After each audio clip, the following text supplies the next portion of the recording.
Hello बच्चों, चलिए प्रश्न पढ़ते हैं। समाकलन का निशान शून्य से पाई बटे दो सीमाएं हैं। साइन दो x tan inverse sine x D x का मान होगा विकल्प नंबर ए पाई बटे दो माइनस एक, विकल्प नंबर बी पाई बटे तीन माइनस एक, विकल्प नंबर सी पाई बटे दो प्लस एक, विकल्प नंबर डी पाई बटे तीन प्लस एक।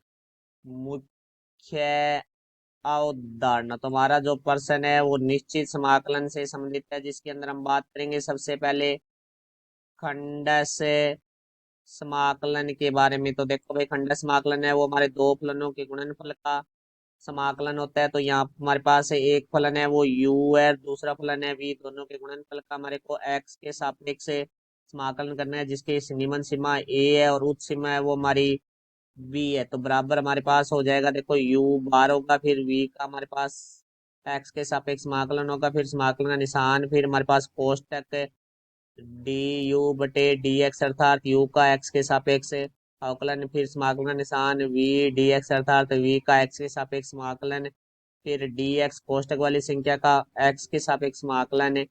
फिर हमारे पास सीमाएं हैं वो ए से बी। तो यहाँ देखो यू और वी का जो चयन है वो हमारा आइलेट के अनुसार होता है। तो देखो भाई, यहाँ से जो आइलेट में जो पहले आता है वो हमारा यू होता है और बाद में आता है वो वी होता है। आई का अर्थ होता है हमारा प्रतिलोम फलन, एल का अर्थ होता है लघुगणक फलन, ए का अर्थ होता है बीजगणितीय फलन और टी का अर्थ होता है त्रिकोणमितीय फलन और ई का अर्थ होता है चरघातांकी फलन। तो अब देखो हमारे फलन के प्रश्न में जो फलन दिया गया है उसके बारे में बात करते हैं। तो समाकलन करना है तो हमें इसे आई के बराबर लेंगे। आई बराबर हमारा समाकलन का निशान शून्य से हमारी जो सीमाएं हैं वो है पाई बटे दो साइन दो x tan inverse sine x D x. तो यहाँ से देखो भाई, आई बराबर हमारे पास आ जाएगा समाकलन का निशान शून्य से पाई बटे दो।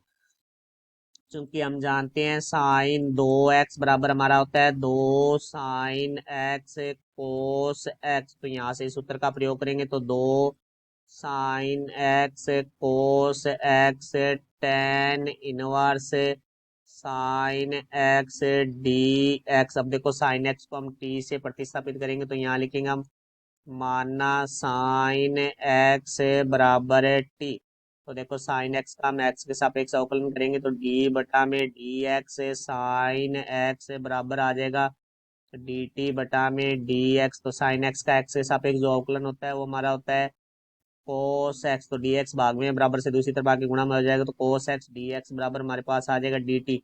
तो साइन एक्स को टी से प्रतिस्थापित किया है तो हमें सीमा भी प्रतिस्थापित करनी होगी। तो एक्स बराबर शून्य, तो टी बराबर हमारे पास आ गया साइन शून्य। तो टी का मान बराबर में आ जाएगा शून्य, क्योंकि हमारा जो साइन शून्य का मान है वो शून्य होता है। दूसरा हमारे पास है एक्स बराबर पाई बटे दो। तो टी बराबर है साइन पाई बटे दो। साइन पाई बटे दो का मान है वो एक होता है, तो टी बराबर आ जाएगा एक। तो देखो भाई, अब हमारा आई बराबर आ जाएगा दो का, तो दो बार आ जाएगा। फिर समाकलन का निशान देखो एक्स बराबर जी शून्य था, तो अब टी बराबर शून्य होगा तो सीमा निम्न सीमा शून्य होगी। तो एक्स बराबर पाई बटे दो था तो टी बराबर हमारा एक होगा, तो अब टी आ जाएगा। उसके बाद हमारे पास था साइन एक्स की जगह हमारे पास टी आ जाएगा, कोस एक्स डी एक्स की जगह डी टी लिखेंगे। फिर हमारे पास था टेन इनवर्स साइन एक्स की जगह टी, तो डी टी। यहाँ से देखो अब आइलेट के अनुसार यू और वी का चयन करेंगे तो आइलेट में पहला हमारा प्रतिलोम फलन होता है तो ये यू हो जाएगा, फिर हमारा बीजगणितीय फलन होता है तो ये वी हो जाएगा।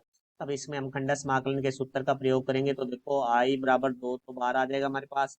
खंड समाकलन का जो सूत्र है वो हमने मुख्य अवधारणा में लिखा है, तो इसमें यू बार आता है तो टेन इनवर्स टी बार आ गया। फिर समाकलन का निशान टी डी टी माइनस समाकलन का निशान, फिर कोष्टक में डी टेन इनवर्स टी बटा में डी टी, फिर समाकलन का निशान टी डी टी, फिर कोष्टक बंद डी टी। फिर हमारी जो सीमाएं हैं वो रहेगी शून्य से एक तक। चूंकि हम जानते हैं एक्स की घात एन का एक्स के सापेक्ष जो हमारा समाकलन है जिसकी सीमाएं ए से बी है, तो वो होता है हमारा एक्स की घात एन प्लस एक बटा में एन प्लस एक।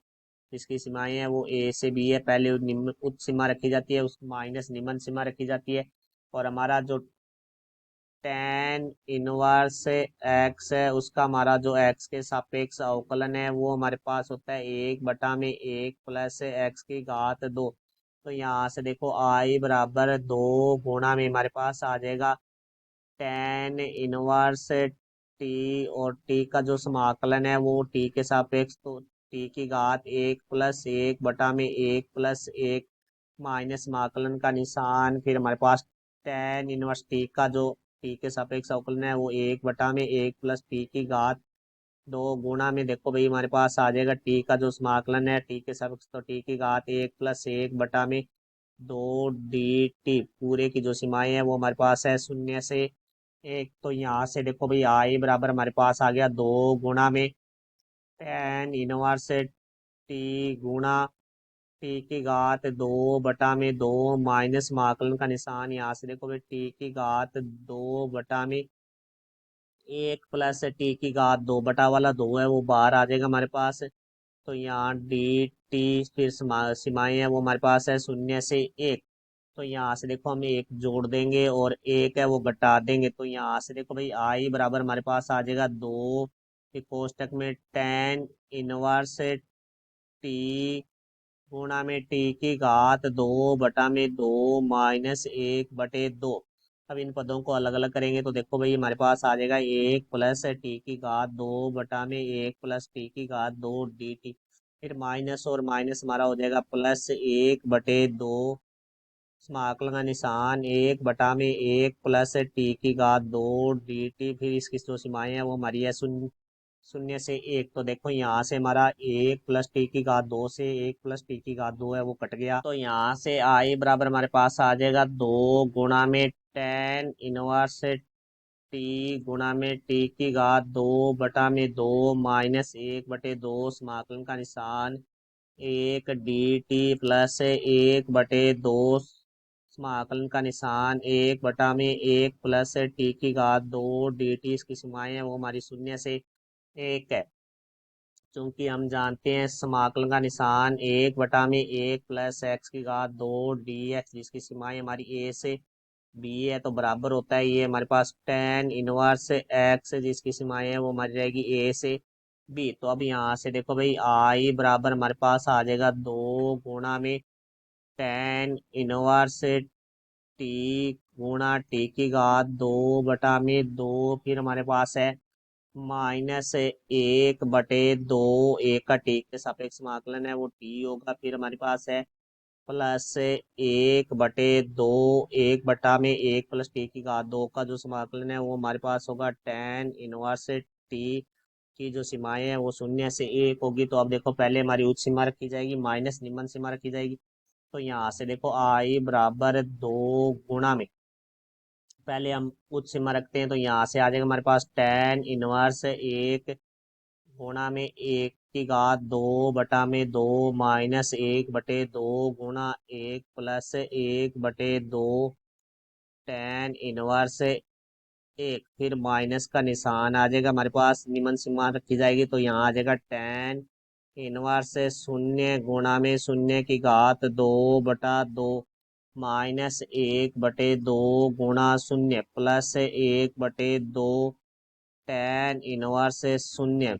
तो अब देखो इसको आगे हल करते हैं, तो यहाँ से आई बराबर हमारे पास आ जाएगा 2 गुणा में tan इनवर्स 1 का मान है वो हमारा होता है π/4 गुणा में 1/2 -1/2 +1/2 गुणा tan इनवर्स 1 का मान है वो π/4 होता है। माइनस का अंदर करेंगे माइनस माइनस फिर शून्य हो जाएगा, क्योंकि शून्य से गुणा होकर सभी संख्याएं शून्य हो जाती है, शून्य माइनस फिर ये भी शून्य हो जाएगा, फिर 1/2 क्योंकि प्लस माइनस माइनस होगा, फिर tan इनवर्स शून्य का मान शून्य होता है तो ये पद भी हमारा शून्य हो जाएगा। तो यहाँ से आई बराबर हमारे पास आ जाएगा 2 गुणा में π/8 -1/2 +π/8। तो अब देखो हम पाई 2 का अंदर गुणा करेंगे, तो यहाँ से आई बराबर हमारे पास आ जाएगा π/4 -1 +π/4। तो यहाँ से देखो आई बराबर देखो π/4 +π/4 को हम इकट्ठा लिखेंगे -1। तो यहाँ से आई बराबर हमारे पास देखो π/4 + π/4 में 4 लैस आ जाएगा, तो पाई प्लस पाई -1। तो आई बराबर हमारे पास हो गया 2π/4 -1, 2 से काटेंगे 2 एकम 2, 2 दूनी 4। तो आई बराबर हमारे पास आ गया π/2 -1। जो कि हमारा विकल्प नंबर है ए। तो हमारे प्रश्न का जो उत्तर होगा वो विकल्प नंबर ए, पाई बटे 2 - 1। तो ये हमारे प्रश्न का उत्तर हुआ। मैं आशा करता हूँ समझ आया होगा। धन्यवाद।